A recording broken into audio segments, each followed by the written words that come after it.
One. Welcome to webinar number 8. We have Ronit with us. I'm Rick from Bike Fitness Coaching, and we're honored to have one of the premier fitters in India going to be talking with us today about bike fitting in general. We got some great questions. I think it's going to be a lot of good information coming out, especially for beginning fitters who may have just maybe gotten out of a fit class or course or doing their first few fittings. With that, I'm going to introduce Sue, and then she'll introduce Ronit. Hi, my name is Sue Rowland, and I am a beginning fitter. I work with Rick at Bike Fitness Coaching, and my background is not bike fitting, it's neuroscience. So I approach a lot of the bike fitting from a neuroscience point of view. And I am thrilled to have Ronit join us today. I want him to introduce himself, and then Rick will ask the first question, which is going to be very interesting. So Ronit, why don't you introduce yourself? So, hello, I'm Ronit. I'm from India, and I have been fitting for 9 months. Prior to that, I used to recommend bicycles to people around the world for about 4 years. So I have bikes, at least one bike in 60 countries around the world, which have been recommended by me. And I got bored of just suggesting bikes, and I have been fitting for 9 months now and got a few good outcomes, which I would like to discuss here. I hope that this discussion helps other fitters who are starting out as well. So I guess the first question, Ronit, thank you for attending. I know it's kind of late there in India, but here's the first question, kind of a loaded question, is why is bike fitting important? Well, bike fitting is important because, or at least a good bike fit is important because you might know a position is bad when it's too late. I fit for 2 stores, one in Pune and one in Bangalore, and the thing is, I try to keep myself impartial from any component, okay, so that I make the right judgment, irrespective of what the profit selling the part provides. So that goes to the store. I take 70% of the service charge. That is my model of working, and there are two reasons for that. One is to keep myself impartial, and secondly, I use their mechanics, their technicians, to do a final check on the bike, because they are much more experienced on working on the bike, that everything is rightly torqued and stuff like that, so that the bike is safe to go. The bar tape is correctly taped in the right orientation. The hoods are properly tightened and everything. I think why I'll give you the example of a client. So he was riding 172.5 crank. He wasn't that short actually. He's I think 5'9", but he has chronomalacia. And if anybody what they saw did a reverse pedaling, for example, and saw the deceleration of the knee at the top dead center, they would see that his knee was hesitating to go into that much flexion. And while he has chronomalacia and now he's on a 160 and fine, he wouldn't have had it if he were riding a 165 or a 160 from the start. That is an example of why bike fit is important. I know another person here who has biceps femoris tendinopathy, who was riding a saddle too high, 20 millimeters too high for quite a while. 20 millimeters in my estimation, I should say. And if he had come at the right time, not maybe after one or two rides, not riding again and again with biceps femoris inflammation, then it could have been avoided with the right seat height.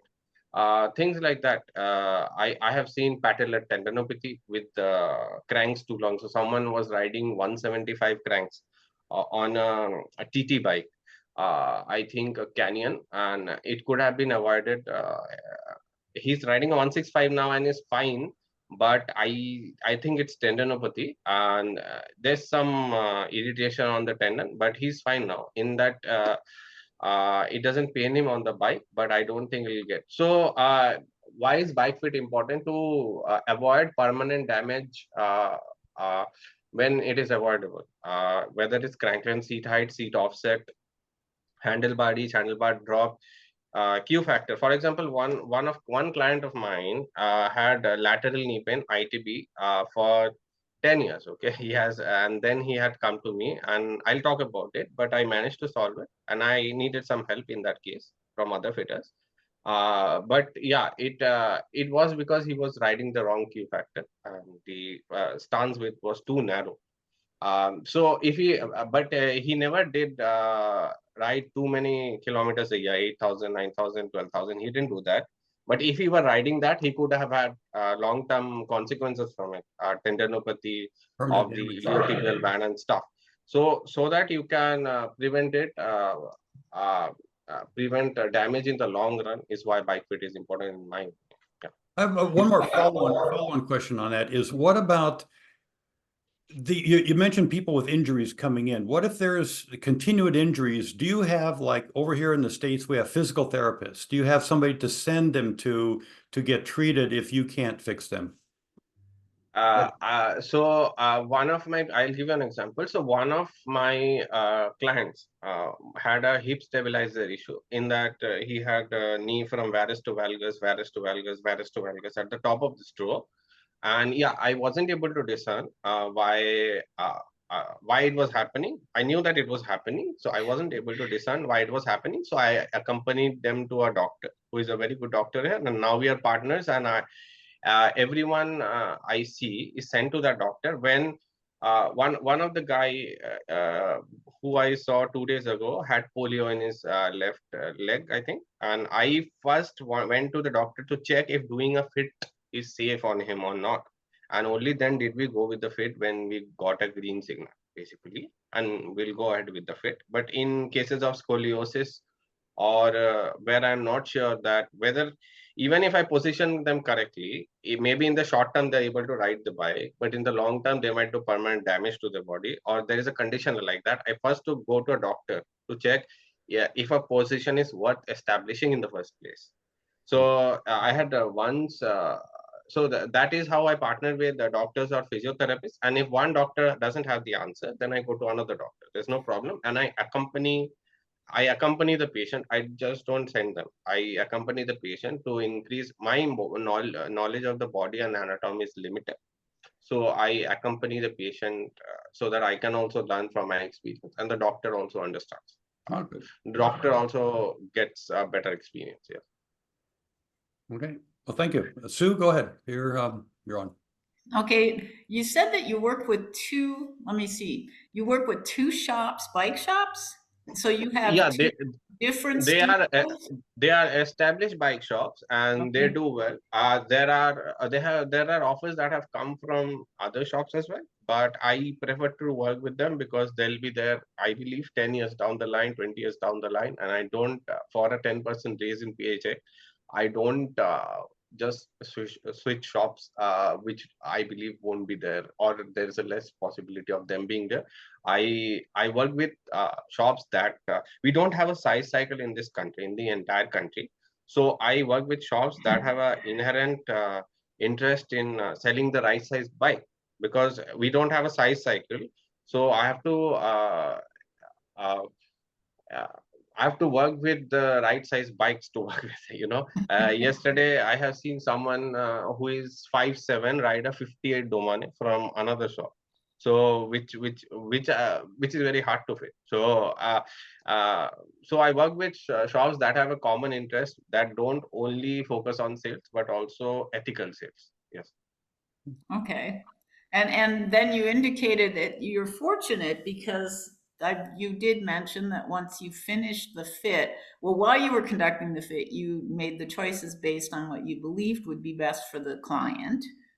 And that then I mean, if you were to ask for a shorter crank, for example, do these bike shops, I mean, presumably they're um, able to accommodate the request you're making. There are some shops that may be reluctant or unable to order certain types of parts. I don't know if you run into that in the shops you're working in, but that would be potentially limited. That is very true. In India, 90%, 95% of the cranks come between 170, 172.5 and 175. And the rest 5% is 165. There is no 160 or lower. I have worked with another store and they are imported for Croder, and they gave me a crank arm length tool which can do 2.5 increments from 140 to 180, which I have shown today. So if there are tangible benefits, I make them right enough for enough of a length in the studio. And then, yeah, in one of the standout cases, we did use a 160, and we do. And when I am going below 160, the shops I work with only have Shimano and Stamp, but they are honest enough to sell Croder, which is sold by a different shop. They don't interfere in that way as a conflict of interest. They understand that they don't have the part which will best serve the client. So it comes from another store and they're happy with that. Okay, that's really nice. Yeah. So I'd like to get back a little bit to where you started from. Um, Before you started fitting, you were recommending bikes to people, or they were asking you what kind of bike I should get. And then you went into fitting. And what kind of training did you participate in to shift or to be able to start fitting? Uh, to be honest, I have no training in fit whatsoever. Okay. What I did was I used to recommend bikes, and then I went to Cam Nichols's channel. Okay, where Neil was speaking about his methods, and then I saw Francis K's channel as well, and then James was also speaking about his methods. What I see is that bike fit isn't like mathematics, like 2 plus 2 is equal to 4. It's very opinion based. Like I can see two world-class fitters setting positions quite differently. I mean, their seat heights might be 6-7 millimeters apart, which is quite a lot in my opinion. Maybe not 2-3, but 6-7 millimeters is significant enough in my opinion. And okay, when Neil was talking about, he mentioned Steve Hogg in one of his videos. And then James in his video of G82620 also, when talking about proprioception, mentioned Steve Hogg. Then searching for Steve Hogg, I found Steve Hogg's website, which I still read to this day. And then I searched Steve Hogg on Spotify. And that is how I went to Colby Pierce's podcast. Once I went to Colby Pierce's podcast, I listened to all the episodes. And I still listen to them to this day. I think Steve's episode, Happy Friedman's episode, I think 44, Balzer's episode, Chris Balzer's episode. Um, I am, but this is not a discouragement for anyone to not attend any class. I think if you have the resources, I don't have, but if you have the resources, please go and attend classes. There are many good classes around the world in UK, US, and many other countries. So I think it's I don't have the money, but if you have the money, please attend classes and then you can start. No problem. But I always felt confident of at least doing better than the competition in India without the classes. So I thought that if I can fix people better than the competition in India, that is not a bad place to start. Well, it's impressive that essentially you're self-taught, but it sounds like you've sampled a variety of strategies. And I guess the question would be, how did you arrive at the one that you're currently using, or is it still evolving? I mean, how do you look at the process that you go through with a client? I mean, is it set or is it variable or is it, do you change it Okay. based on what the client comes in with? What exactly do you do? So I'll give a very simple example. One of the most important parameters of bike fit is the seat height itself, right? So when I was starting out, I think I was more akin to Hogg's method of seeing a change in the velocity of the extension of the knee at the bottom of the stroke. Okay, because I don't believe in numbers. Because somebody setting everyone or most people at a 140-degree of knee extension might be very slightly too low. For those with flexible hamstrings, it might be too high for those with inflexible hamstrings. So there's a paper named which Colby Pierce talks a lot about, which is the when the US Air Force discovered the flaw of averages.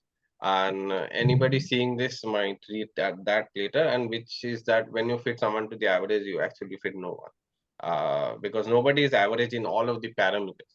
So when you don't fit to the individual but to the average, they might be the average in 7 out of the 10 parameters, and for that 7 out of the 10, it's okay. But the rest 3 out of the 10, you might have to deviate and use your own judgment, and put yourself in front of the system to actually give them a 10 out of 10 outcome rather than a 7 out of 10 outcome. And when I believe that when you are anyway deviating from the machine or the system, then why not uh, start without it anyway? So because you are putting yourself right of the system, and you are saying I'll use my eyes, ears, and judgment of the human body rather than the system. So I do believe that there are very good world-class fitters who use a system. But I also felt that I can do without it, and there are many world-class fitters who just use their eyes. So yeah, for example, with seat height, when I was looking for this, if a seat height is high by 15-20 mm, I can see this. And when initially, if a seat height was high by 10 mm, I wasn't able to see this. Okay, the change in the velocity of the extension of knee at the bottom of the stroke. So I used to go by ask them for feel as well. Put the trainer under resistance, uh, 75-80 RPM, zone 4, and ask them if they're losing control of the bottom of the stroke, and maybe just set them under that. That used to give me good outcomes, but I used to train my eyes using the feedback that they are giving. Okay. And right now, if a knee is overextending by 7-8 mm, so I have come down from 15 mm to 7-8, 6 mm. So if a knee is maybe overextending by 7-8 mm, I can usually see that. If it is 3 or 4, I can't yet, but Okay. hopefully I'll be there one day. Okay, But Rick. yeah, for example, when it comes to seat height, I don't just focus on the knee. I also focus on the hip and plantar flexion at the bottom of the stroke. So if somebody is having a lot of hip drop, and I see if lowering them actually makes the hip drop less, or cancels the plantar flexion, or actually makes the knee underextend. So if somebody is having a hip drop from a seat to high, I lower them 10 mm, their hip still drops, but it's only it doesn't stabilize, but it's the knee that starts to underextend. I wouldn't lower that. I would do different things, because then they would have a patellar compression on all of that. So I try to get the best compromise. Yeah, well, I think that's how post fitting works. And it's nice to, well, it's interesting that you work sort of from a holistic kind of view of the cyclist. I mean, obviously, where the adjustments would be made. But it's interesting that you sort of do um, a client assessment almost superseding the measures, but you use the measures. So I mean, what you're doing is sort of an interesting thing, because when you start with a client, let's say they go in, and do you do sort of the traditional measures of flexion and extension angles, um, on the knee area, knee hip, and do you also work it all with cleat positions, or do you sort of look at the cyclist first and then maybe make adjustments based on what they're reporting to you, and then do you ever check to see if the measures fall within a certain range, or exactly do you mix the two, the analytical measures versus the client's report? Uh, okay, so I till today I have never seen at any angle. Uh, so I am not from a mobile device, not from a system. I Okay. believe that like I can see a hip drop, right? Hip drop, or I can see a minus Y. It's the same thing. I also Right, right. believe I can see, plantar flexion, or I Yep, can yep. just see that.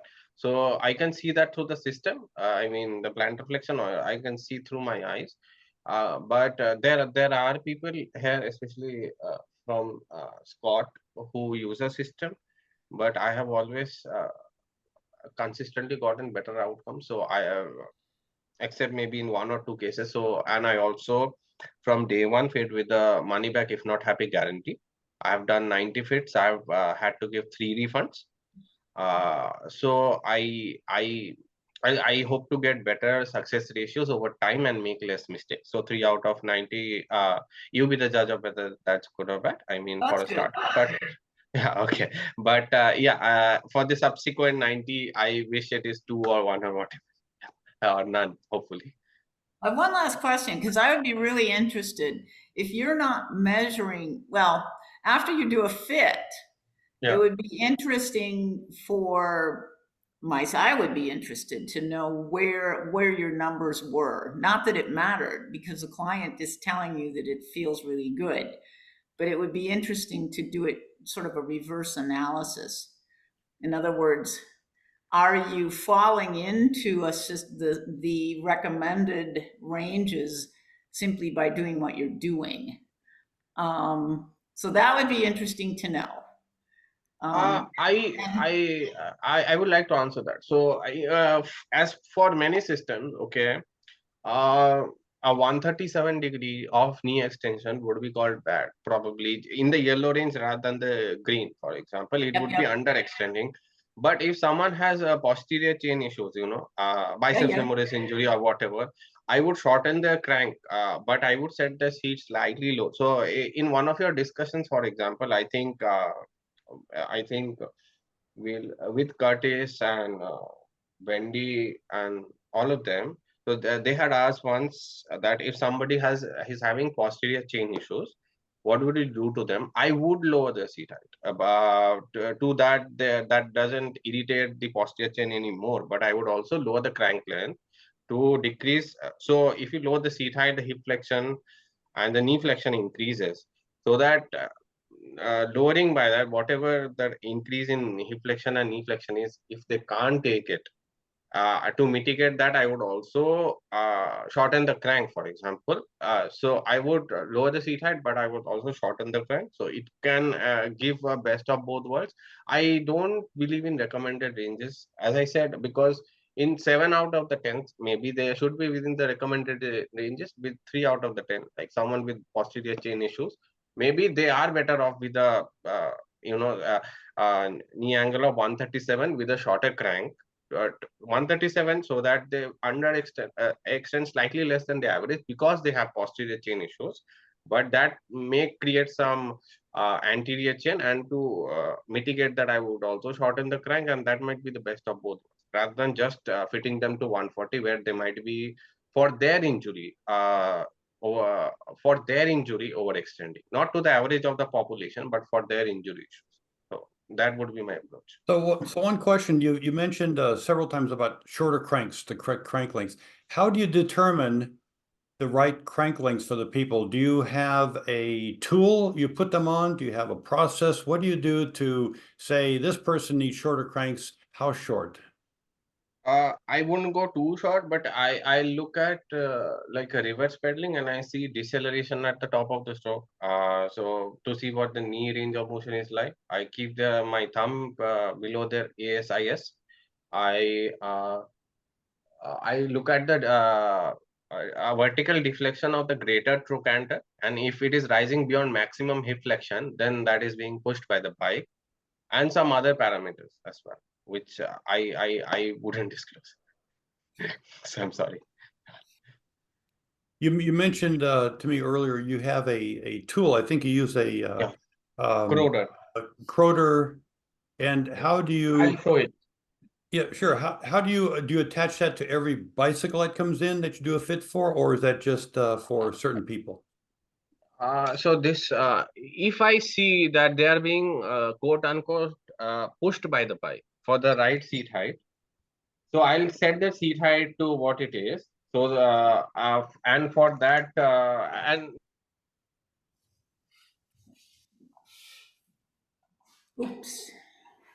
being pushed by the bike at the top of the stroke, and then and this is what gets in. And am I audible? Yeah, you froze for a second. Go ahead. You're good. Yeah, so then I will put this in and I will see how much they need to shorten by to alleviate relieve them of their symptoms.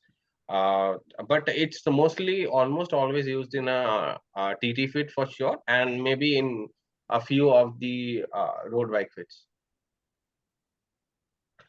Okay. Sue?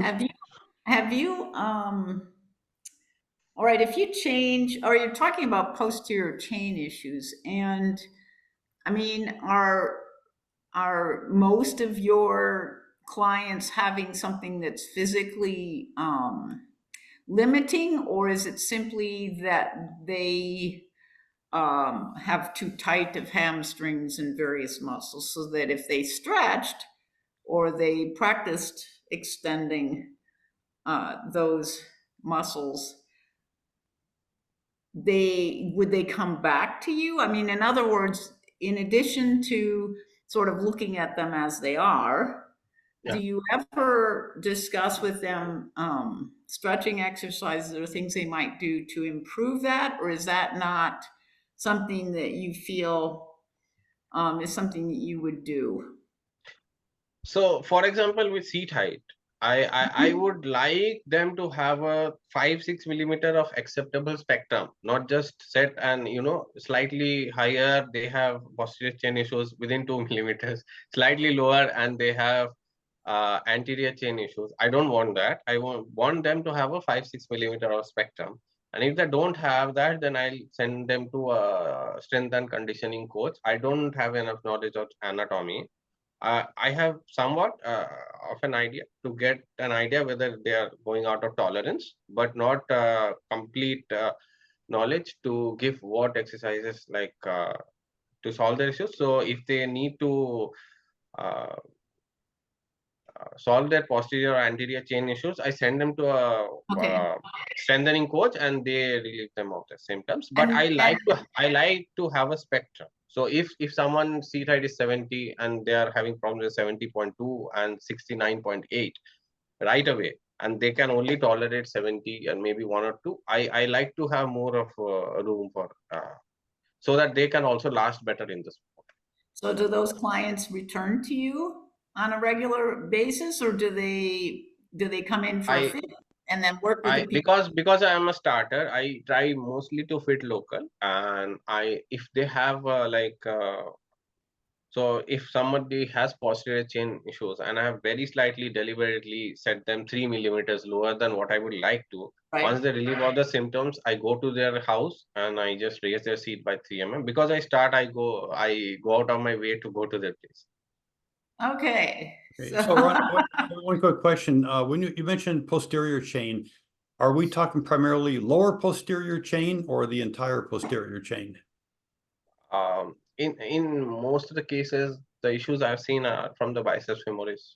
Not much Achilles tendon I've seen, but if the cleat is too far forward, I've seen the calf or the Achilles tendon issues. But mostly I've seen in the biceps femoris from the clients that I have seen. okay, I have a question. You've already mentioned that you don't do too many analyses or measures. What type of equipment do you actually use in your fit area or studio? Sure. So we have a trainer. We have the Croder crankline tool. We have a adjustable handlebar with tool. So I'll show you. Uh, I have these are some of the one or two in the country. So this is a Fourier handlebar with tool, which goes from 32 width to 44. Okay. Uh, and some spirit level, a laser to see the knee tracks in the sagittal plane. That's about it. Very simple. So you're not doing any sort of, I mean, there are lots of apps for phones No, no, and no. oh I no, have no. never done that. No, no, Okay, so no. you're not You're not doing any dynamic fit analysis. You are I use my eyes and ears. you I use your don't eyes. do Well, the so you analysis. are using dynamic fit, but it isn't in the way that most people talk about it right now, at least in No, I'm fitting. not a system fitter. Yeah. Okay, okay. No, I get it.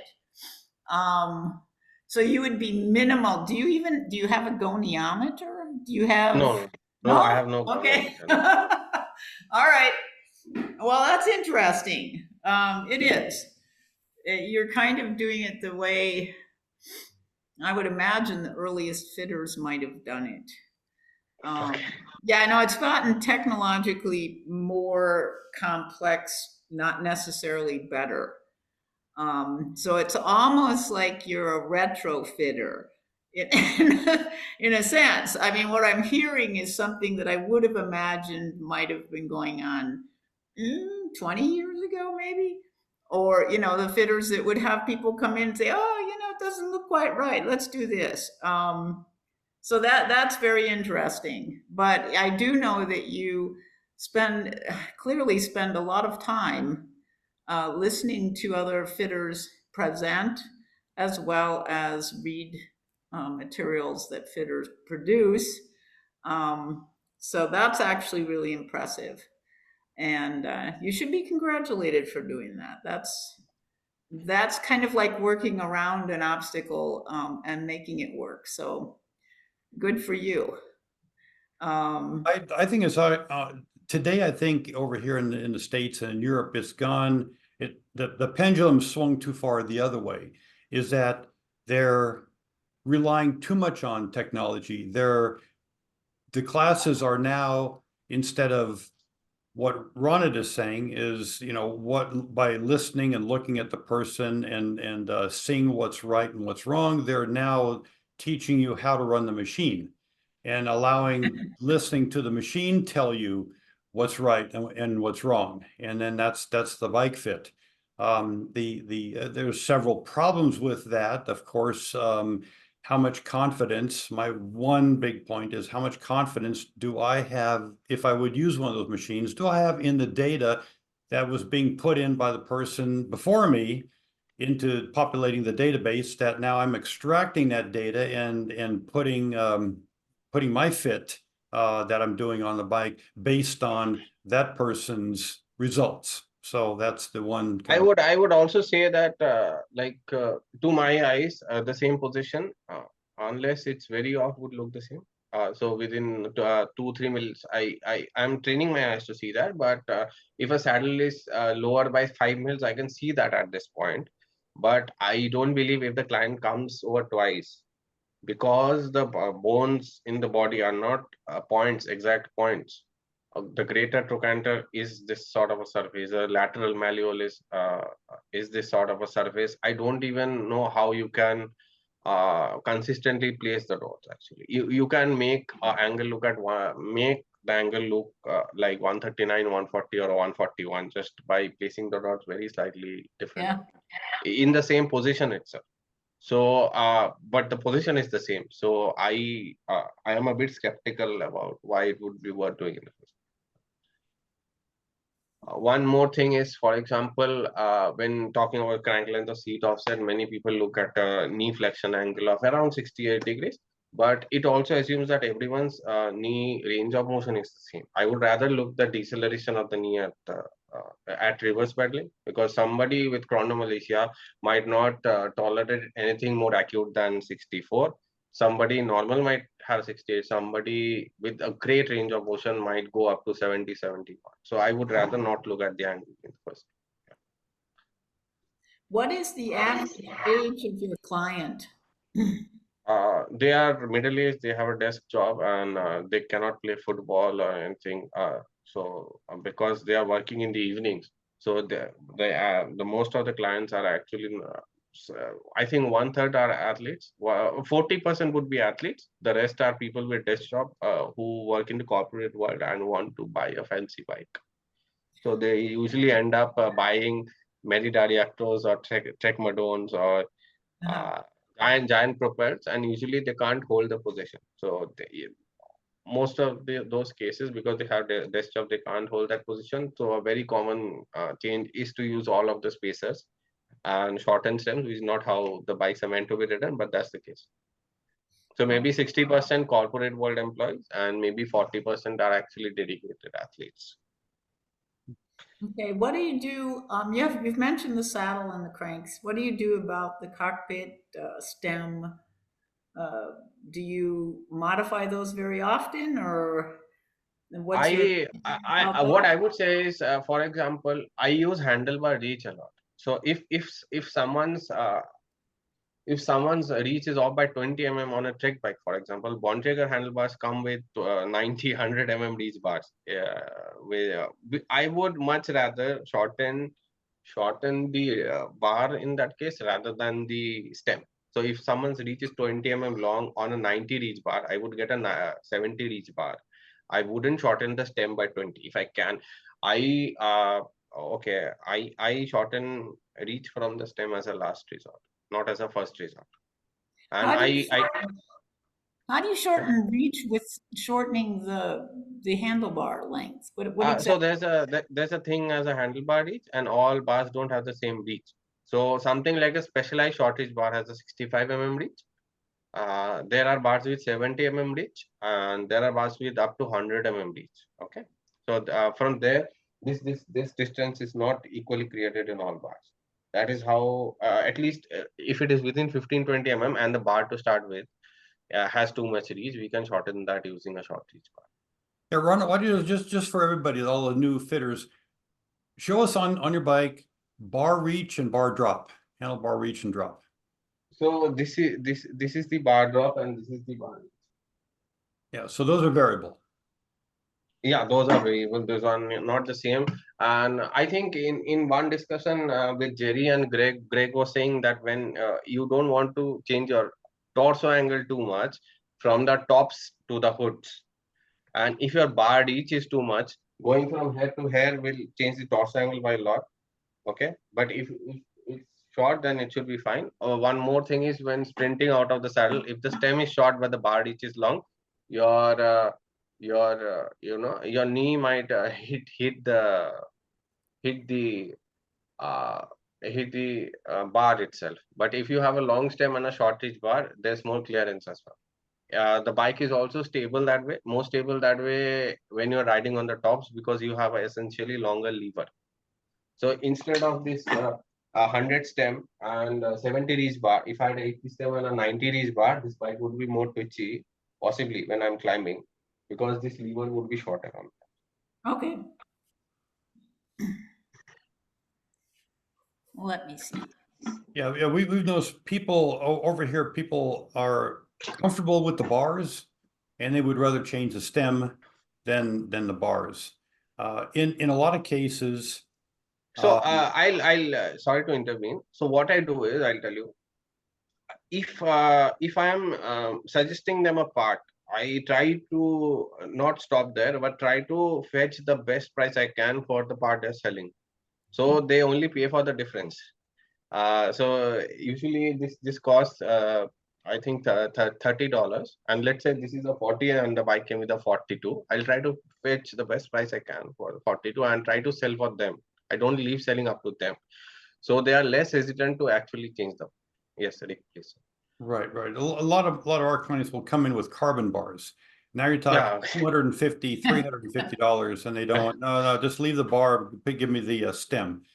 So that's where, and also we get a lot of female riders that have long legs, very short torso, and we've had to put mountain bike stems so they can reach the bars. 35, 40, yes. So on road bikes. So there are things you can do. You try to do the best you can for the client. You try to get them fit on the bike so they can ride the bike, enjoy the bike, and be safe on the bike. A lot of shops will say, oh no, don't put anything the bike, you leave the stem length. But if you're riding a bike and you have a short torso, short arms, and you can't reach the brake levers, how safe is the Unsafe. bike that you're riding, type of thing. Yeah. So Yeah, we tried So to. yeah, I remember in your discussion with Andy Brook, you said that the bike might become very slightly more twitchy, but you would actually gain access to the brakes, which is much more of a gain. Yes. Yeah. Yeah. You mentioned seat height. What about seat type?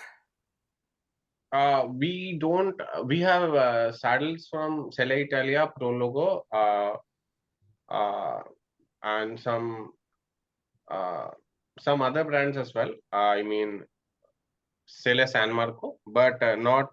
We don't have SMP, and Mm. we try to do the best job we can with the saddles at our disposal. Maybe we have about 20-25 only, but I would like to get a better stock of Infinity, of Brooks, of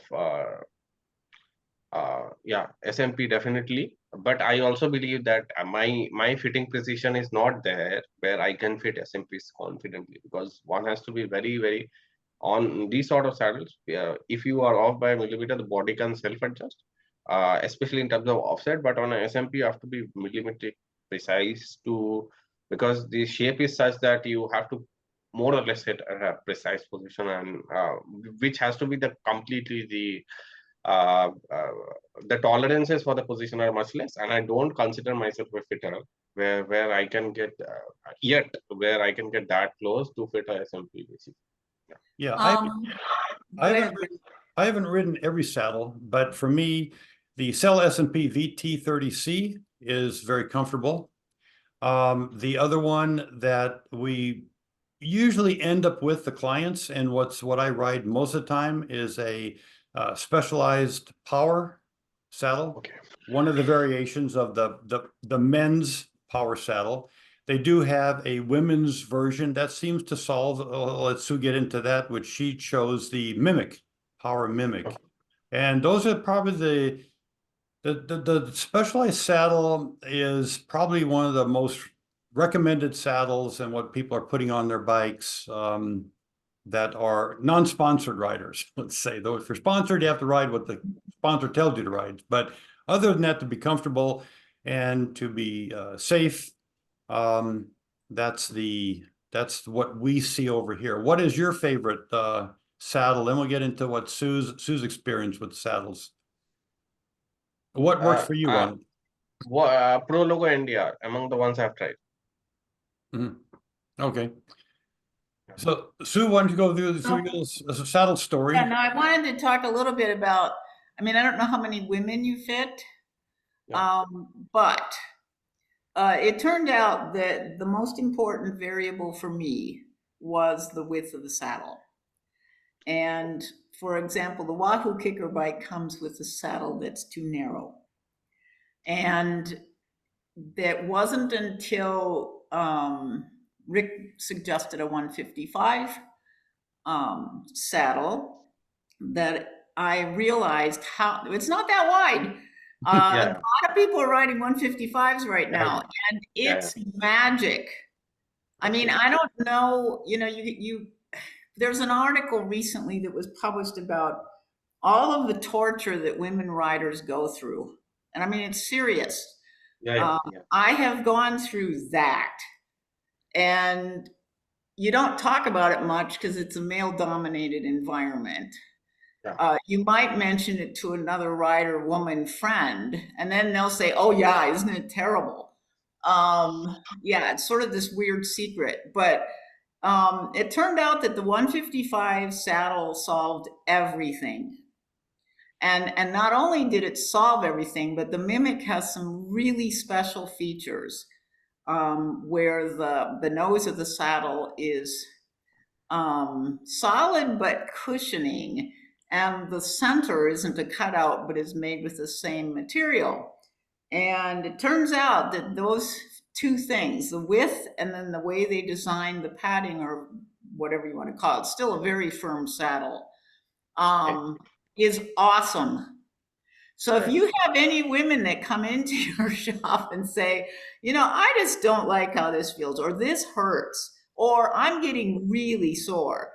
I mean, I think it's really important to, I mean, I would almost automatically go to 155. I don't think I've met a woman who would be uncomfortable on a 155. And it's something that's not discussed much, because most of the saddles that come with almost all the bikes that come out of bike shops and stores are not that. Yeah, right. And actually, I've gone to a few bike shops in Bend here, and I'll say, oh, I want the Power Mimic 155. And you get there, and the guy behind the counter goes, yeah, we sell a lot of these for women. You know, and it's like, okay, so what is the deal here? So, you know, you can serve your women clients better if you focus on that, because they're not going to tell you. The other thing that you can sort of tell might be a problem is, you know, a too narrow seat will cause the rider to wear out their shorts in a funny sort of way, in the sense that the seams on one side or the other will start to fray. And then if it's really bad, they're actually going to wear out a whole half of the side of the seat. I mean, you can see that this is happening.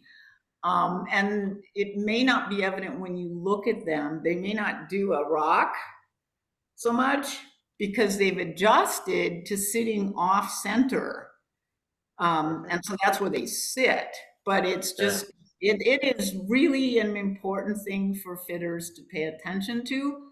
It might not be easy to discuss since most fitters are men, but I mean, I think it's something that's really helpful, and it can make all the difference in the world. Thank you. I'll take your feedback. Yeah. Yeah, no, I think it's important. You might not hear it, but I would definitely ask in some subtle way, you know, are you uncomfortable on this saddle? And if you have a bold client, they might say, oh, you bet I am.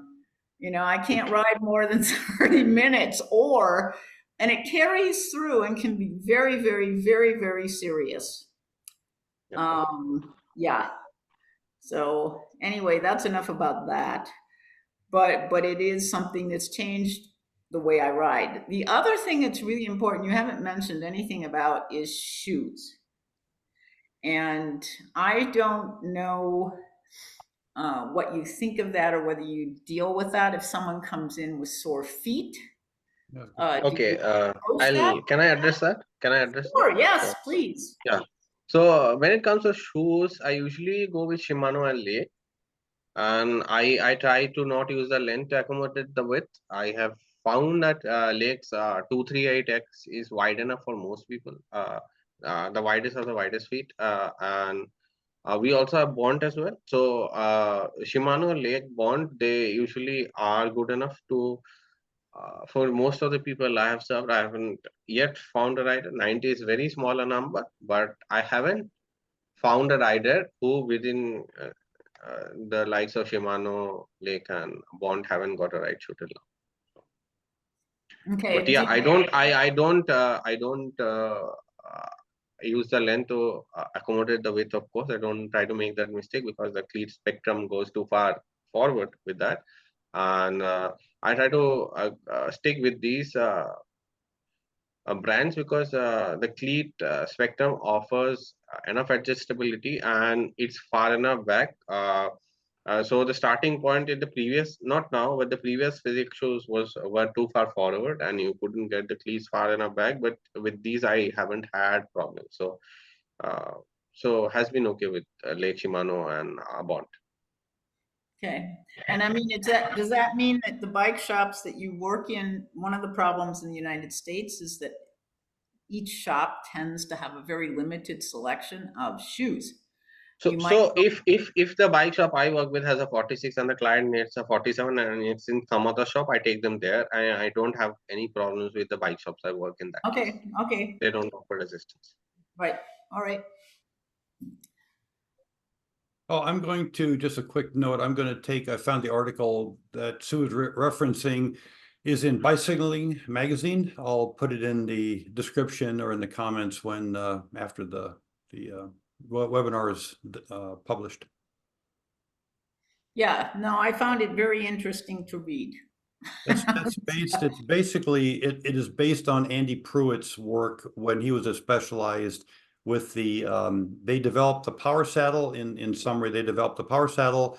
His exact phrase was, with the power saddle, we effectively did away with ED for men in the pro peloton. The women started using it and came up with, there was problems with the women using the power saddle. And this is what the article gets into. And that's what Andy Pruitt eventually solved with the Mimic saddle. Right. So it's an important thing. I mean, I'm still not happy that women's cycling is not as prominent as it should be. It should be. But It should be as it prominent. should be more prominent than it is. But I wanted to see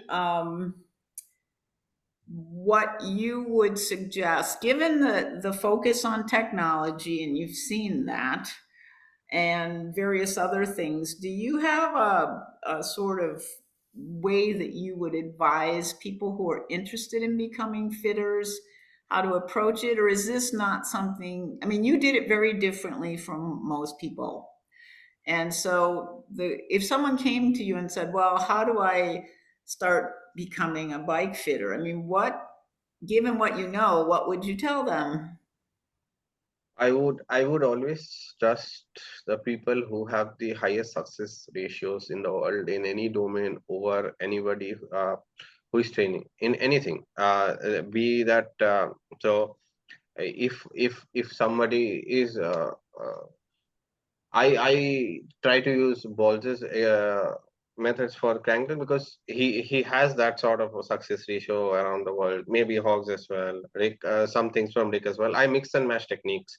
I don't follow any certain because I am completely okay with training under a school, but I try to make sure that when I'm training under a school, it's a impartial training that is inculcated into me. It's not from a brand. That is very important for me because if Shimano is training me, I have the feeling they might not tell me the benefits of a late shoe and that they come wider and stuff like that. So if you are training, that's fine. But I think it should be from impartial sources and not from a brand.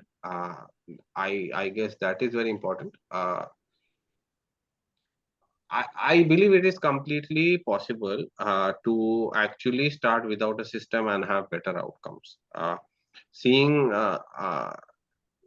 looking for a change in the velocity of the knee extension at the bottom of the stroke is difficult to start with. It is much easier to look at angles, but once you have learned after 40-50 fits to see a knee extend, you don't have to place dots, you don't care about angles. The knee might overextend at 140 degrees itself, which the system might say is fine, but 137 might be more right for them. The angles are the byproduct, not the aim of a fit, basically. I see it as that, and maybe some are in the yellow, some might be in the red. But if they are better off, they that's what matters to me. The achieving angles are too important, and maybe you might struggle in the first 10, 15, 20, 25 fits, but after that, I think it should be smooth sailing because I have used my eyes, and if I can use my eyes, you can too, I guess. Okay. Maybe the other fitters. You mentioned there's like 30 or so fitters in India.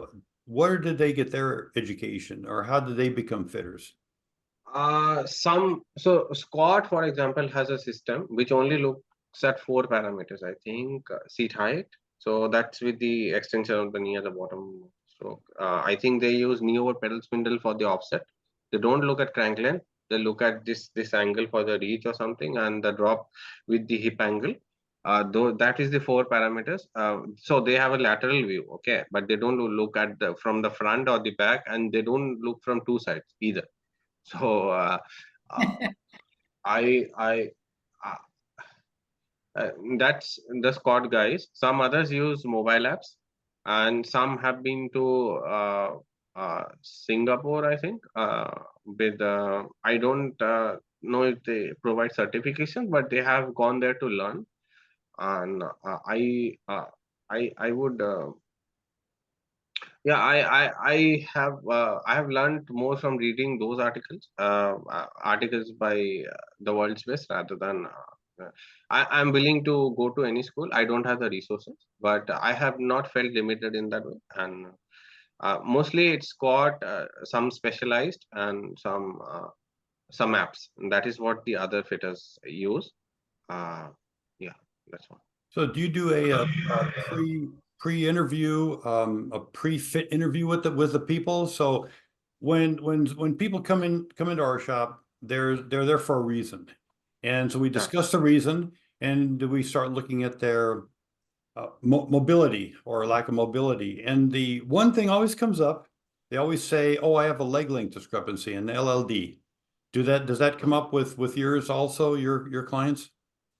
Okay, I will be very honest here. Okay, so I do check for leg length discrepancies, but I don't shim as aggressively as some of the hog fitters do, because I don't at this point with 90 fits, I have struggled with shimming actually. I have found that if you do the basics right, so seat height, seat offset, right stance width, arch support, crank length, handlebar width, handlebar ease, handlebar drop, just the right hood orientation and everything, you can get quite far. And it's not that shimming is wrong or anything, but I have struggled with shimming. So unless the situation is very grave, I try to not shim very aggressively, and even when I shim, it's maybe 2-3 millimeters at max. So Right. I also recognize that shimming is a controversial area, wedging as well, in the sense that there are world class fitters who don't shim as aggressively as the other ones. Right. So I do check for discrepancies, but I don't shim very aggressively, honestly. Right. So talking to PTs, physical therapists over here, there are two types of LLDs. There's functional and there's structural. Yeah. So structural would be something, a deformity. In the bone. Normally somebody broke a leg and it Yeah. healed longer or shorter than the other one. That's a structural. That's not too common as a functional. Functional is right now. Lateral pelvic. Yeah, you're sitting in a chair, so you are, you're relaxing. Anyway, you're so my question to them is that how did you determine an LLD? And they say, well, I went to my chiropractor, and they have the X-ray machine. They stand in front of it and they look at the hip drop on one side, and they take a measurement. They take the difference of how much you're off on one side, your hips rotate. I said, okay, so what did you do? What was your daily activity? You got up in the morning and I sat at the breakfast table. I sat in the car to go to work. I sat at my desk all day long. I sat in the car to go to the chiropractor's office. I sat in the waiting room, and then I stood up and they took an LLD. And they determined I'm all right. So what we've determined is that once you start warming up the hip flexors, once you start warming up the person, then putting them on the bike, then warming up even more, guess what? The functional LLD usually goes away because now they're even on both sides. So that's what we usually recommend is get the person warmed up. And when they go on a group ride, warm up a little bit before the group ride starts, warm up. So when you're riding, you're now riding to where you were fit to. So there's one thing. We don't believe in over shimming or over wedging. What we determined is I've taken out many wedges. Just to interfere. Sorry, Rick. Yeah, what I am saying is I am 90 fits old. So those hog fitters are maybe 2,000, 3,000, 10,000, 20,000 fits old. So they can do it in a better way. It's not that shimming is wrong or wedging is wrong. And I don't have their muscle response testing protocol. So I exercise a lot of caution before doing wedging or shimming actually, because I'm not at there where I can execute it perfectly, and I would rather just leave them with arch support and not waste them at all. And that has been quite good actually. We use G8 and SIDAS, and for arch support we use G8 and SIDAS, G82620. Yeah, I would go as far as to say it's better to not shim someone who is better off with the two, then shim someone with the two who doesn't need it. The latter does much more harm than the former does. Exactly, and wedging as well. We've taken out a lot more wedges than we put in. So that's another thing. So yeah, the importance. Maybe Sue, why don't you talk about the importance of a good insole? I know Ronit's referred to it several times, and what you eventually went to. Yeah, so I had a combination of two things happening with my feet. I would get hot foot on long rides, like, 60 something miles, and it was usually hot. And so in retrospect, I have a feeling that my shoes were too narrow. I was wearing specialized shoes and they tend to be narrow. They also have some built-in angle Foot stuff. matters. Yeah, that, oh boy, wasn't so good for me. Um, and so I was still having a few problems. I went to Suplest, which is a wider shoe. That made a big difference. But there were still some problems in basically the middle of the foot, the transverse arch. It would get really sore, like you were having a nail driven through your foot. And so the solution to that was pretty interesting, because all shoes seem to come with insoles and they vary in quality, usually not good. And so Rick again said, "Oh, there's these insoles. They're made by Icebug," and it was really interesting. They're not expensive. They're made, I think, in Sweden or some Denmark, and the thing that as soon as I put them in the shoe, and I put the shoe on, it was notable how different the shoe was.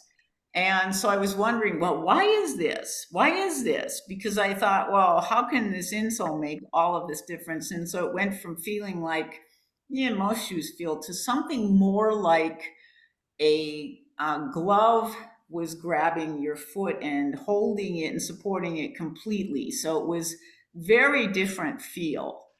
And so what I did is I took the insoles out and I lined them up. I thought, okay, what's different about these? And the difference is that the placement of the metatarsal bump was further back in the Icebugs.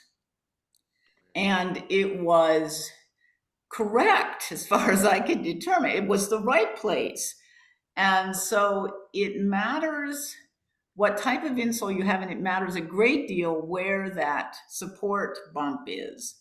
If it's off or in the wrong place, it actually doesn't work and can hurt your foot. So I wasn't paying attention to insoles for the longest time. And now all the shoes I have that insole in it. And it's made all the difference in the world in terms of getting sore feet. And so I think most people don't realize that having a metatarsal bump in an insole does not mean that it is in the right place. So as far as I can tell, the only one that's got it in the right place so far, unless you get an orthotic built specifically for your foot, might be something like Icebug. So it's important for you to consider, that when you're looking at insoles. Yeah, they are very important. That's one of the foundations of the foot, along with the cleat. Adjust the cleat, adjust to get the right insoles, get the right shoe. A lot of people come in with shoes that are too narrow, and they complain about pain on the fifth metatarsal, and that's what's squeezing the foot. The shoe's only going to give a little more. These are low volume shoes. Cycling, you don't want your foot to be moving around a lot when you're pedaling. And so it holds the foot tight. And if it's too tight, it's going to kind of squeeze your foot in the wrong places and cause pain. So there's, like Ronit's experience, there's a lot to bike fitting. I mentioned this a number of times, but I did a study over the thousands of people I fit. I've taken all the numbers. These people came in with knee pain. These people came in with no knee pain. And I kind of determined from this angle at 12 o'clock and more acute versus this angle at 12 o'clock and less acute, all these people had knee pain. None of these people had knee pain. So we came up with our own formula, which we teach in our classes of the crank length. That's what we use for this basic height. And we've taken the US government basically inseam for men and women, and basically high, medium, and low for each of those three. And we've applied that formula to those inseam heights and determined for this the crank length. You run your numbers through the formula, and for your inseam, this is the crank length, which is a medium. More aggressive, you can go one size longer, and a little bit less aggressive, one size shorter. But in general, that's going to fit. That's going to work for 95+% of the people that come in and need the right crank length. And yes, Ronit, you're absolutely right. The bikes we see, almost every road bike, almost virtually every road bike has 172.5 crank lengths coming in, and virtually every mountain bike has 175s coming in. You know, that's usually the 172.5 is good for maybe somebody 6'1" or 6'2" and taller over here in the States. 175, if you have those on a road bike, I would think you're probably 6'4", 6'5", 6'6", in that range, which is not most of your clients. So to put that on for every bike, I don't know why they've determined. Anyway, it keeps us fitters in business because we can recommend the right length and get people and help the bike shop sell another crank set. So that's what the manufacturers are helping us sell cranks. The two companies we've deal with for shorter cranks is a Cobb. Rotor and Cobb. Yeah. Rotor and Cobb, yeah. Speedandcomfort.com. In fact, we talked to John Cobb last week. Yeah, I saw. And Rotor, very, very good cranks. I tested some of the original Rotor cranks when they were put on the Cervelos for the original Garmin Cervelo World Tour Pro cycling team. So we tested, we had they had the SRAM Red 10-speed, and we did a lot of testing on the cranks and the equipment that they put on the bike. So yeah, it was Rotor makes some good stuff. Q rings, do you do any work with Q rings, the elliptical chain rings from Rotor? Not yet, no.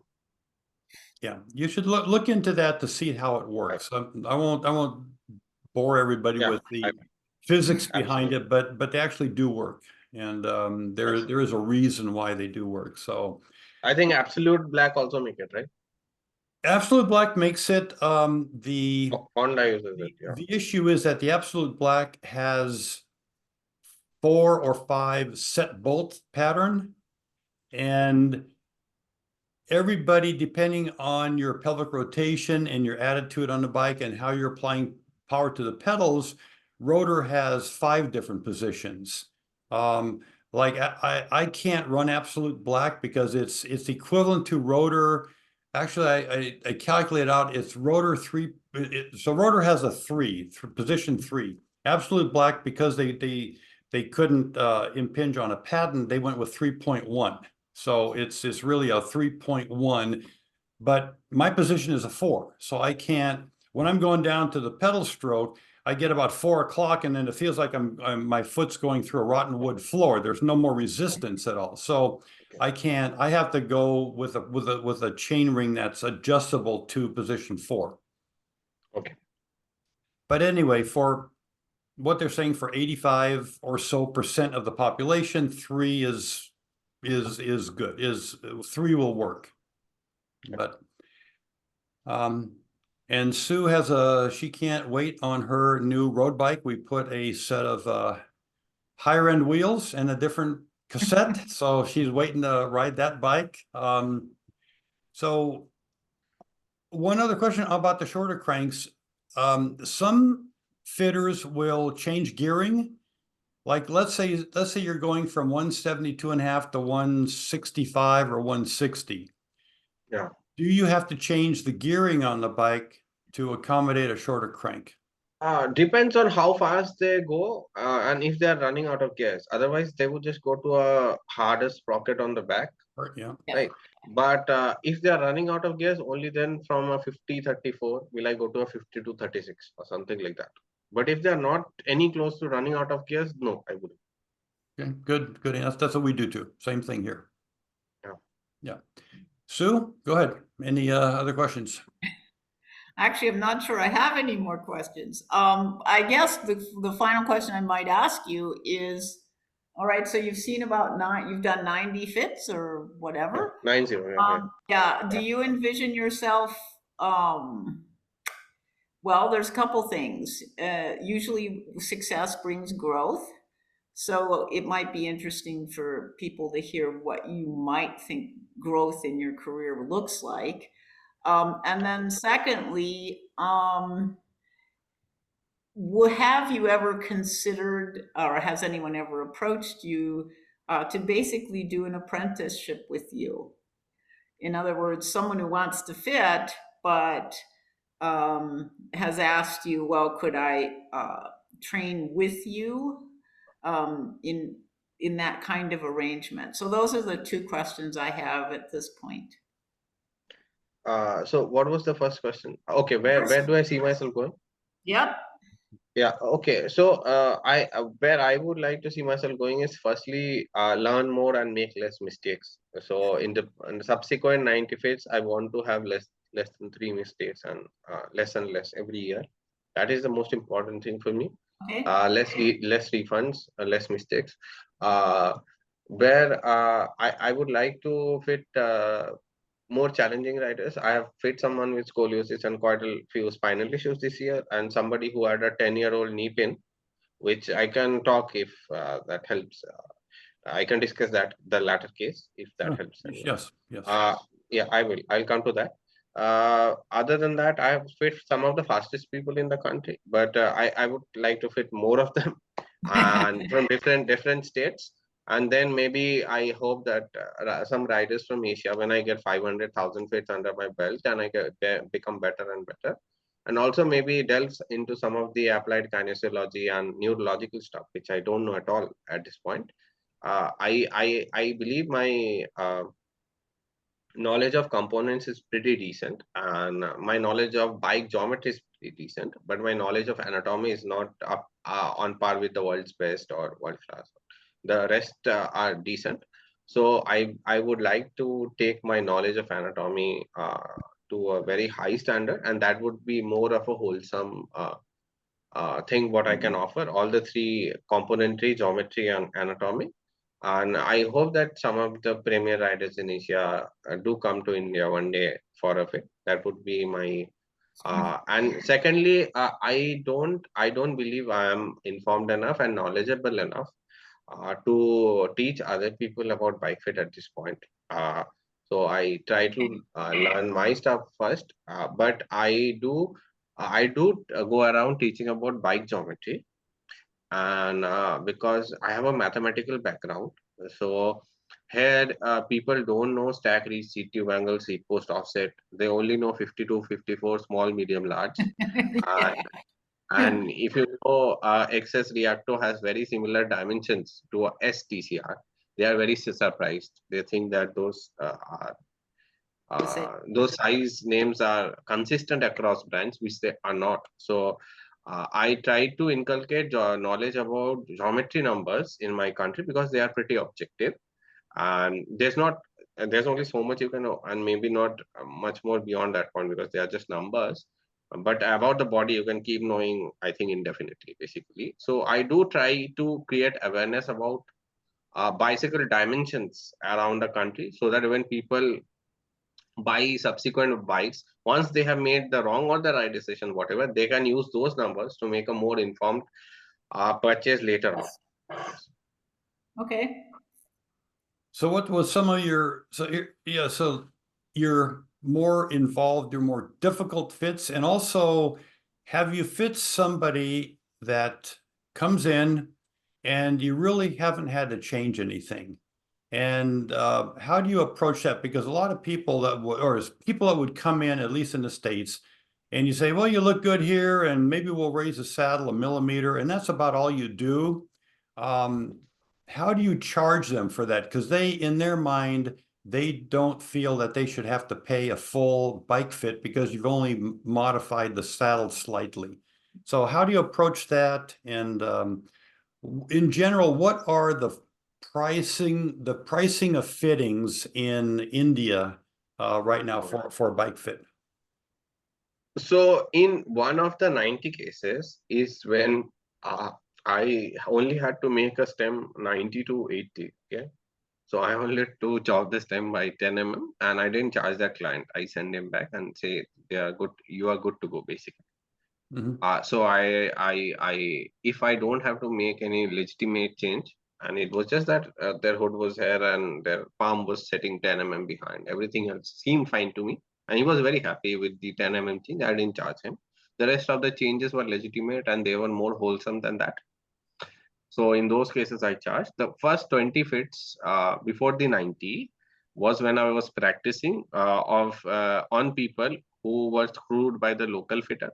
So I was seeing if I could, fix them up and see if I could actually do better, not in my mind, but actually empirically. So I was going around building a name for myself, going to people's houses, just getting a top wrench and just doing the basic stuff right. I couldn't install a handlebar or anything, just getting the seat height and offset correct. And usually when the first 20 went okay or more okay than the local fitter, then I thought, okay, I can do better than them and then I can start. Yes. So go through a couple of your most difficult fits. One was someone with cervical lordosis, scoliosis, and wing scapula, all in the same client, and she had some medial knee pain as well. The medial knee pain was eliminated with G8 arch supports because she had medial knee collapse. When she was pedaling down, so that was eliminated with arch support. She had flat feet. The cockpit, I just went to a doctor. I said, is it safe to do on a fit on her? Provided we can achieve a position, maybe not in one go, but is there a position that would work eventually?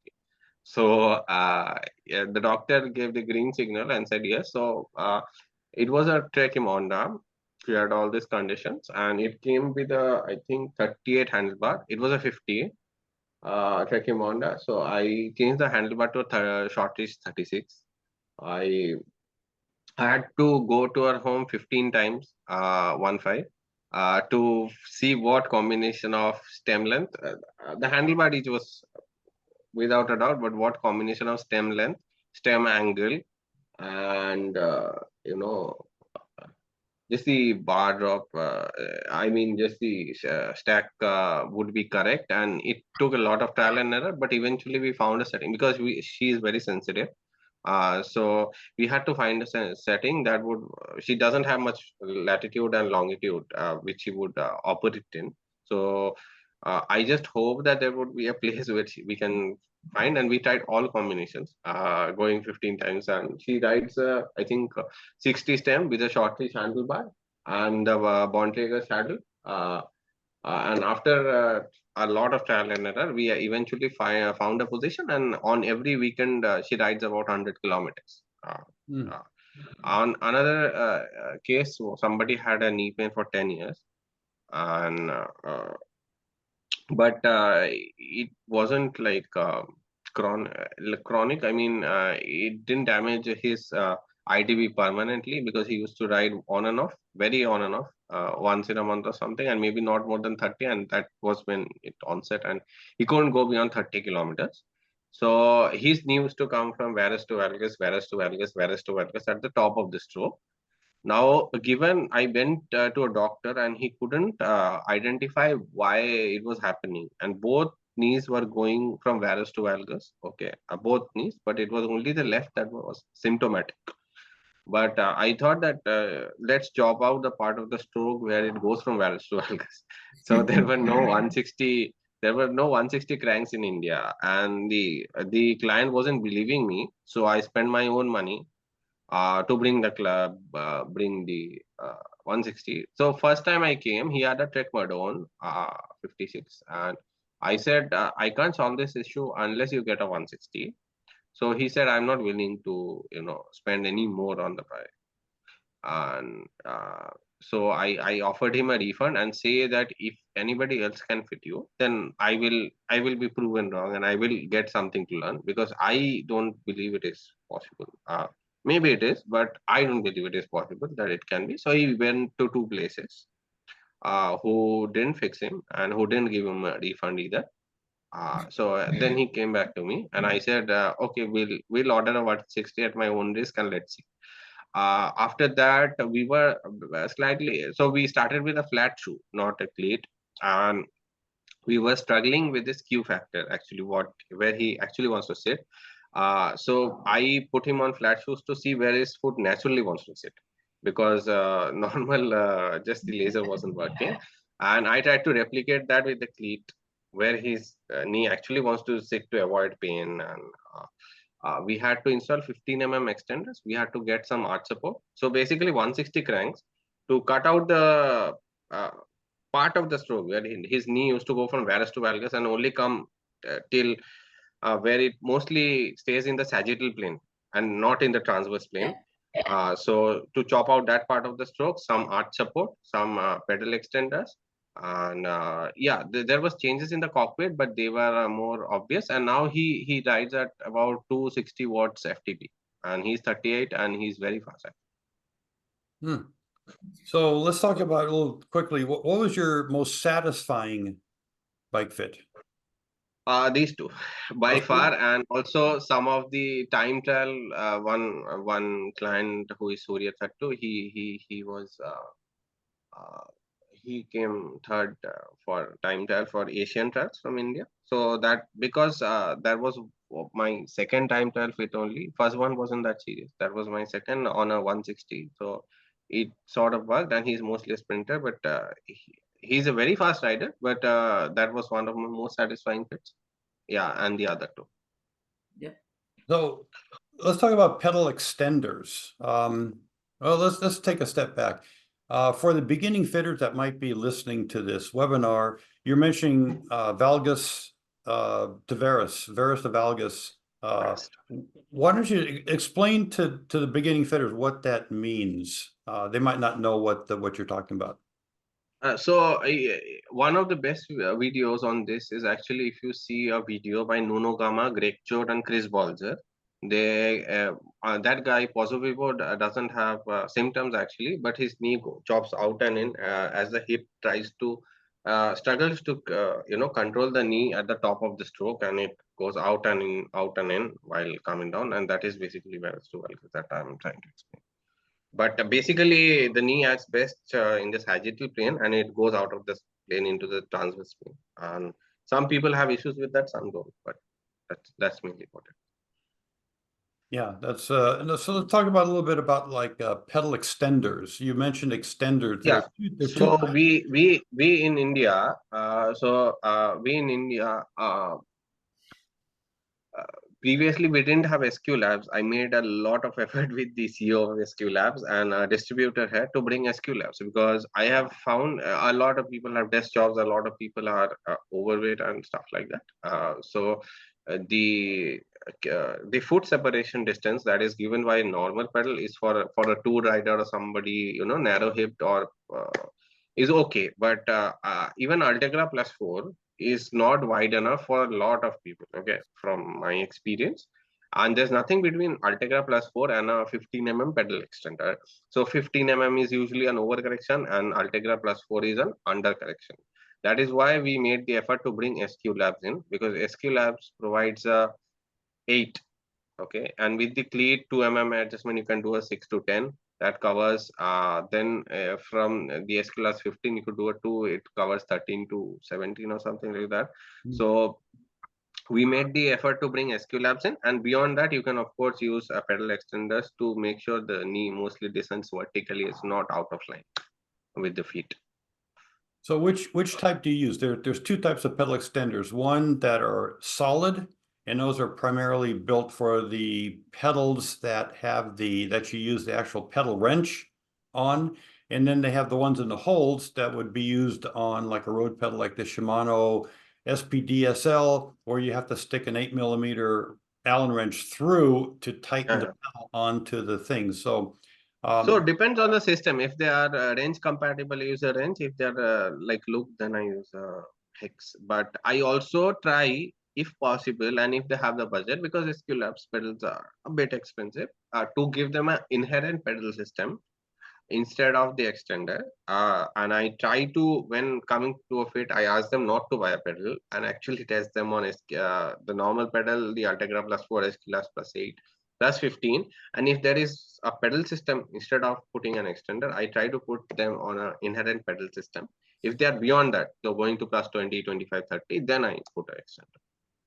Yeah, there's one of my clients came in one time in Southern California. Bigger guy. We needed to put the 20, it was either 20 or 25mm pedal extenders on his. Now he had the Dura-Ace pedals, so it required the pedal extender with the hole through it. Bigger guy, he probably had about a 400-watt FTP. So he came in and we basically he came in because the fitter he went to before had ordered these inexpensive pedal extenders off of eBay, which were built with, I don't know what kind of pot metal or whatever it was, and he snapped one right away. It just snapped because it's hollow inside, it's not solid. So we had to find a tool that could go over and could grab the pedal extender, and we had to then take another one of these tools and tighten the pedal. So there's no good product available for somebody that's running like a Look Keo or a SPDSL that is a bigger person putting out more power, because you need to put the wrench through. You need a hollow pedal extender, but power-wise, he needs a solid pedal extender. So there's no really good solution for somebody like that without either breaking them or risk the pedal coming out of the extender. Have you seen that before? The ones that I use are either from FitKit. Okay, they have the hex or the wrench that you're talking about, or I use from Hog's website, which come in 20, 25, and 30. And from my experience, I haven't faced those problems, but my sample size is also very small, only 90 fits, maybe 5, 6 extenders. So I wouldn't judge anything. Yeah, he was only the one guy that that needed the pedal extender that had that high of power. So that was one of thousands that we did. But yeah, he kept breaking the the hollow ones, and yeah, that was we had to come up with which you probably do too. You probably have to come up with every once in a while some unique solution, because there's nothing on the market to solve that. Do you have any of those stories?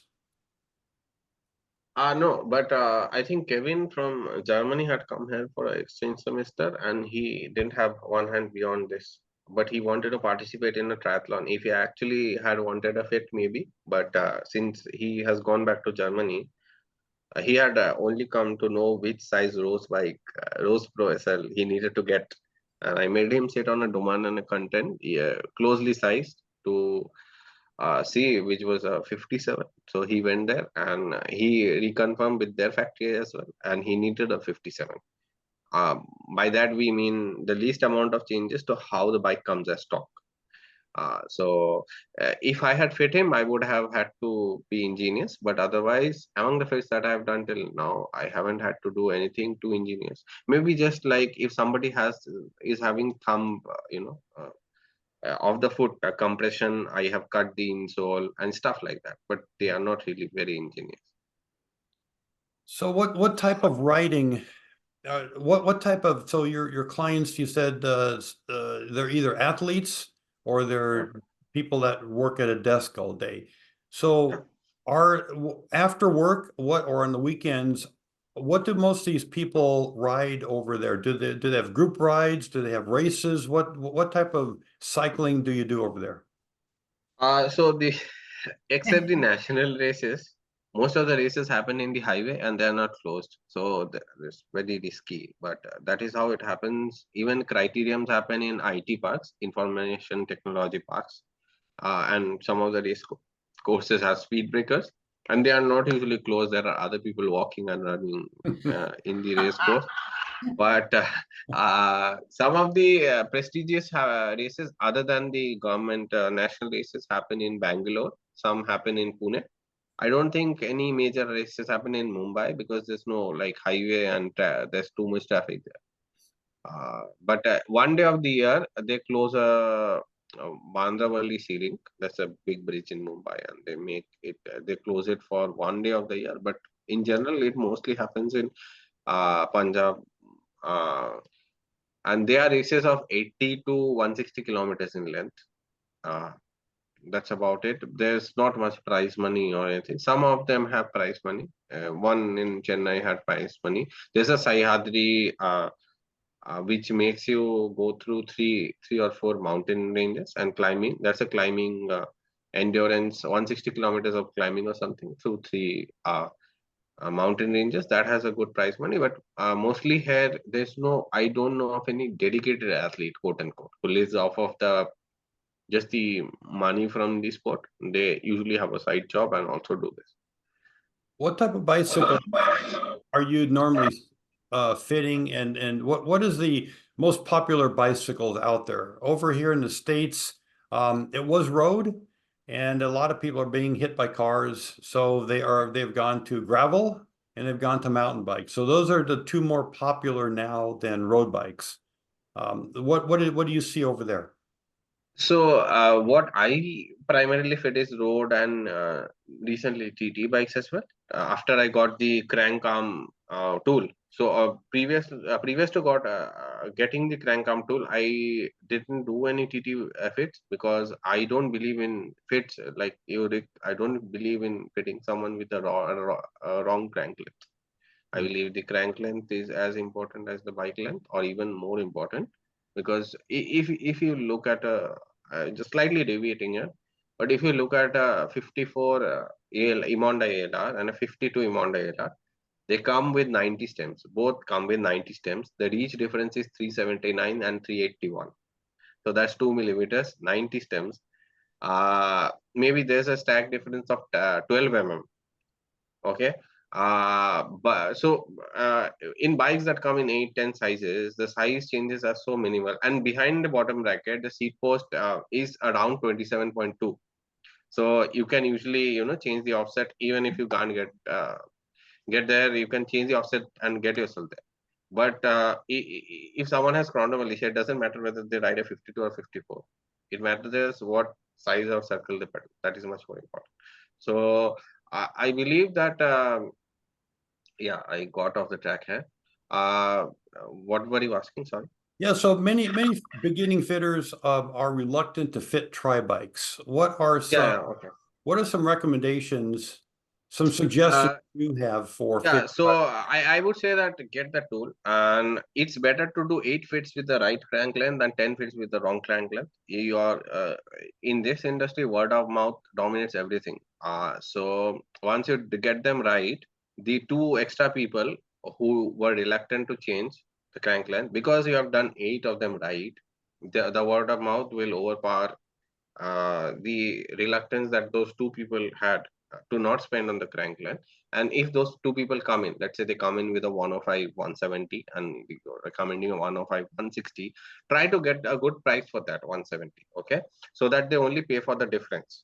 So maybe if a new crank costs 140, try to sell their old one for 110, 100. So their cost is 40. not $140, it is 40. Make that extra effort. As a beginner, you have to do that. Maybe established fitters don't have to do, and it's up to the client. But as a beginner fitter, you have to go out of your way to not just fit, also make the changes financially viable for the consumer so that they trust your changes. And the difference when if I am making someone buy a 80 stem instead of 100, I also try to sell the 100 for the highest price possible. That is something I always do as a beginner fitter, and maybe I'll do that 20 30 years down the line as well. I try to when they are making componentry changes, I try to make their spend as less as possible by getting a high price for what they are taking off. Right, yeah. Over here, the issue is that people will go to a bike shop, buy a bike, may or may not be the right size frame, and they'll ride it and they'll try to ride it and they'll try to fit it themselves. They'll ask friends to help them. And then by the time they come to a fitter to get them completely correct on the bike or get the bike correct for them, their equipment is pretty well already worn in or used. Yeah. So you really can't sell it for anything. And I see. except for the Trek Project One, which you can swap things out for. There's a charge for Project One, but then you can say, I want a 90 stem instead of the 120 that comes with this bike. I want the 40 bars instead of the 44 bars that come with the bike. I want a 160 versus a 170 2.5 crank. So all those are free to put into the box when Trek packs the bike for you, which is a good program. Most of the other manufacturers, so the difference I is, think sorry to interrupt. I think Mason over in the UK also give that option, but not in the US. I mean, Mason from UK also give that option. right, in the US, to help the bike shops sell the most bikes they can, the bikes basically, except for Trek, most of them become, except for Trek, come pre-assembled. So all the bike shop has to do is put the wheels on, put the handlebars on, clamp down the stem, and you're done. Maybe a quick tune-up, and it's bikes out the door. Trek, because of Project One, they throw all the parts in the box and let the bike shop put the bike together, which the bike shops make a little bit more money on assembling a bike than just putting two wheels on. So that's one thing good about Trek. All the bikes, what we're seeing now, they're at a good. Sorry to interrupt. You were asking what sort of bikes are riders, right? So the problem is many people with desk jobs can't ride a aero bike, or the new generation TCR has a more aggressive fit than the last generation. So the small in TCR in last generation had a 378 reach. Now it has a 383 reach. The stack is also lower, and they keep buying race bikes because they have the money, but they can't handle those positions, at least the default positions. And we have to use spacers and positive stem, positive rise stem, and basically positive rise chop stem, and make the fit of a race bike like an endurance bike. But then they would have much better bought a giant Defy instead of a TCR in the first place, and ride the bike as it was designed, or without many spacers, without chopping the stem, without hacking the bike. That's something they don't understand. There are many cafe shop riders here who like to show off their bikes in the cafe. So many Trek Metons, giant propels, mostly aero bikes, and it's unfortunate because those bikes, when they are being fitted, they are being hacked quite a lot. Yeah, true. That's they're converting a full race bike into a endurance bike with the For the this is not the racers, but mostly the corporate job employees who ride a bike maybe twice a week, Saturday and Sunday. Yeah. I had a guy come in one day. He said, "Yeah, I just retired. I was the president of a company XYZ, and I'm now retired, and now I can get back on my bike.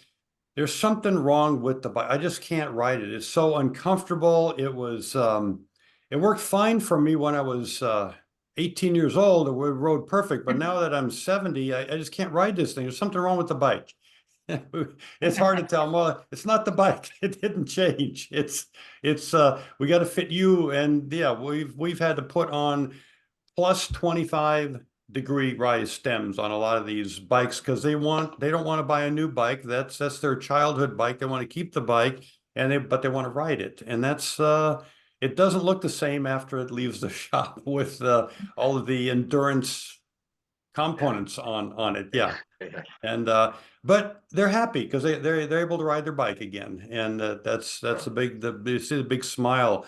One of my big ones was a lot of them. This lady, one of my first fits, a lady came in. She was about, I don't know, 4'11" or 4'10", and she had a Willie TT bike, a real small frame, 75. and she had 175 cranks on it. I know. She had knee pain and didn't know why, so we fixed her up. We went with Cobb cranks, the 145s. Yeah, you told me. And another lady came in. She bought a brand new, I think it was a Trek Imanda, and she had put tri-bars on the bike because she was going to do a couple of tri events. And so she had to have those on. We put them on the bike, and got her fit perfectly. She was real happy with the fit. She left. She came back a week later, and she goes, I was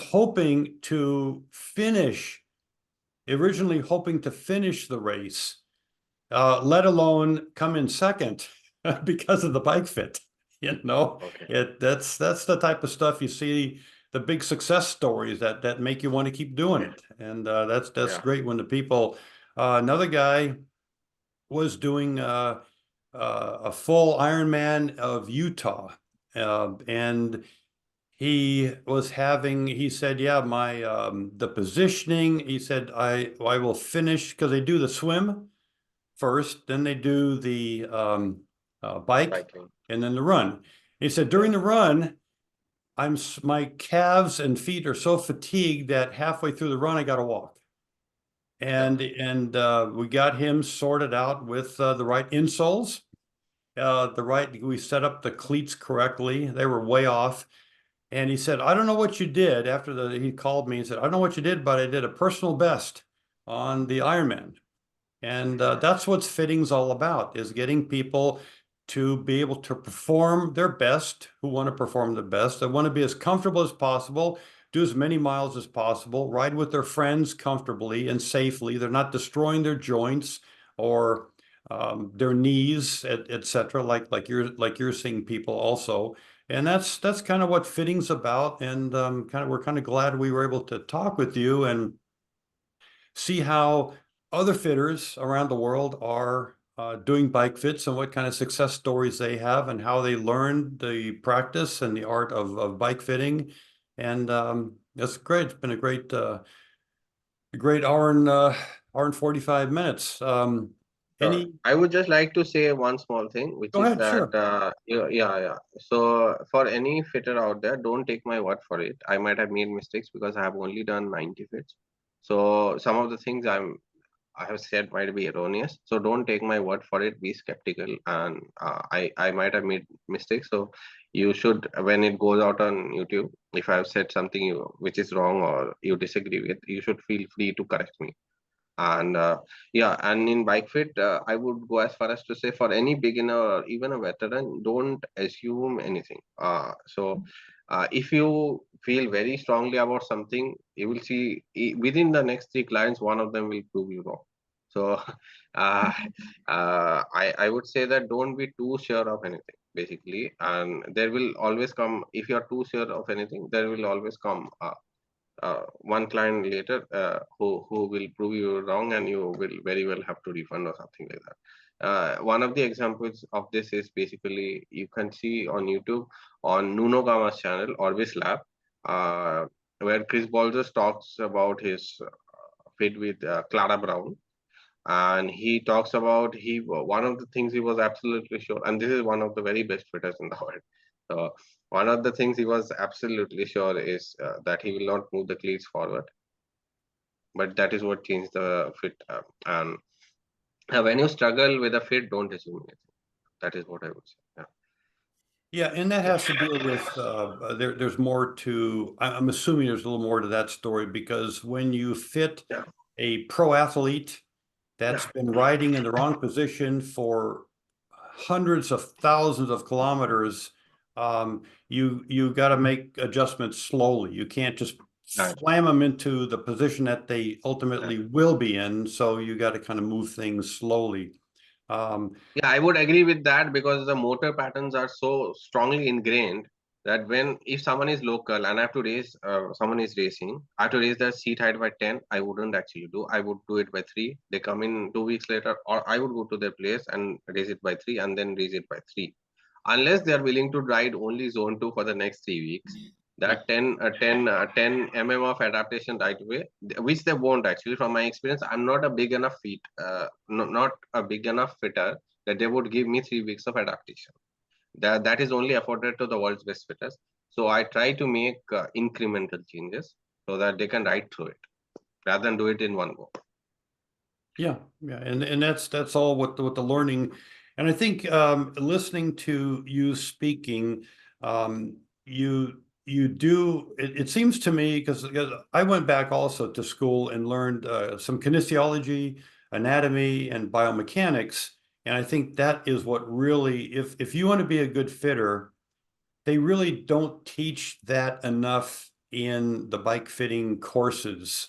So you will need to go back to school or go back and at least learn biomechanics, kinesiology. How does the body actually move? What is the range of motion of the knee? Why is a shorter crank length important? Well, because you don't want to exceed if you know how the knee works. If you go to most people and say, when you're cycling, what mechanics happens to extend your foot down to go from 12 o'clock to 6 o'clock? How does the body move? What happens within the body? What muscles do you fire? And what happens if the crank length is too long? What happens to the vector forces of the patella onto the patellofemoral head?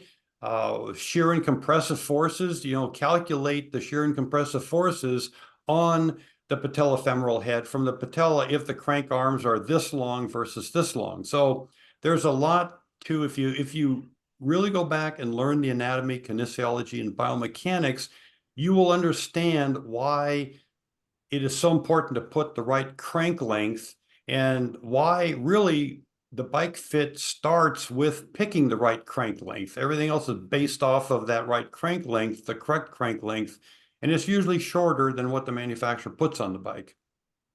From there, Yeah, even more so for TT bikes, almost by default. I mean, TT bikes, almost all of them, time trial bikes and triathlon bikes come with cranks that are too long, almost universal. yeah. So as a fitter, learn as much as you can. And what I would recommend is a lot of beginning fitters will get lost. They'll do this and they'll say, Yeah, okay, sorry to interrupt. So, what I would say is, from my experience, I'm only sharing my experience. So, somebody might be able to execute foot correction or shiming much better than me. But from my experience, if you have the right arch support in the right place, if you have the right stance width, if you have the right crank length, if you have the right seat height, seat offset, handlebar reach, handlebar drop, handlebar width, right hood position, you can go a long way actually. uh yeah.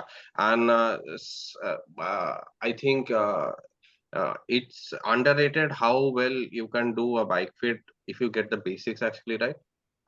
Because and after maybe doing 500,000, you can go into foot correction, you can go into maybe wedging, shimming, and all of that more minutely. But we underestimate how well a bike fit can be executed if we just get the basics right. I think many people over here don't mess with crank length, but they do mess with wedges and shims. I think it's the reverse order actually. I think you should first have the pedal the right size circle and get the fundamentals right of the position. Get the SQ laps pedals, probably Ultegra plus 4 extenders, all of that. And that goes maybe the right art support options. If somebody can't afford G8, maybe a cheaper option, something else, and you can go a long way using that. Basically, that is my point. Right, right. That's what we see. They're taught to put a wedge in instead of calculating the the right Q factor for the for the pedals. And just putting a wedge in will take that problem and just move it to another part of the body. Is what we determined. So then you get a pain in a different part of the body instead of where it was before. So yeah, and I would recommend for the new fitters, as you're doing fits, write down notes as you're starting out and put a process together. Put a process. I do this first, I do this second, I do this third, this fourth, and then if you put that down as a process, you're never going to get lost by doing those steps. It's a step-by-step process. Do that, and that'll help you, the new fitters, get started. That's a good way to get your head around, and it'll force you to think about fitting. What am I doing first? Why am I doing this first? What does this impact if I do this second instead of doing it first? And then put a process together. And if you stick with the process, yeah, you're going to deviate here and there, but in general, the process is, you might do the cleats first. You might do the crank length second. You might do do this first, second, third, and you stick with that, and you're going to go a long ways. What Ronit was just saying, that leads into that. Sue, your thoughts in closing? Well, I enjoyed meeting you finally. I know Thank that you've watched in the gallery a few times, and um, I have to say I'm really impressed with your approach. And I too try to remain somewhat neutral. My philosophy is that not everyone would agree with this, but the end result of having a satisfied rider who's happy and enjoys riding is really the goal.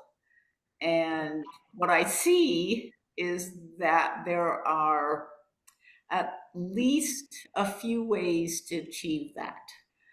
And that I don't know or don't think at this point that one way really is necessarily better. It seems to me that the approach that the fitter takes is the one that they're most comfortable with and the one that they feel perhaps most competent in executing. So it's nice to hear. It seems like you're wandering around a bit, but you're really focused in the sense that you understand your goal and you're reaching it in a somewhat unique way. And hopefully, people who are interested in fitting will maybe not emulate your approach, but certainly shouldn't be. They should be encouraged by your approach if they think that there's only one way to become a fitter. So I enjoyed talking to you today and look forward to reading some of your posts and ask your questions you ask. You ask a lot of questions. So, Okay. and now I know that you sort of look at the answers with um, sort of a questioning mind rather than one that just takes, anything anybody says is the truth. So that's really Oh, yeah, so. Congratulations on your job so far, Yeah. and yeah, I'm Wish sure you you'll great be really success. successful. And send yeah. me Thank you for having me here. your contact information. I'll put it in the video description in case anybody wants to get a hold of you to ask any questions. Yeah, no problem. Okay. Well, with that, we'll sign off. And again, I know it's getting late over there. It's almost time for lunch here. So, Yeah. well, thank you very much for giving us the 2 hours. And I think it was very good. Thank you very much. Thank you so much. Great interview. And we'll talk to you again on Facebook. All right. Yeah. Take care, everybody. All right. Bye-bye. Bye.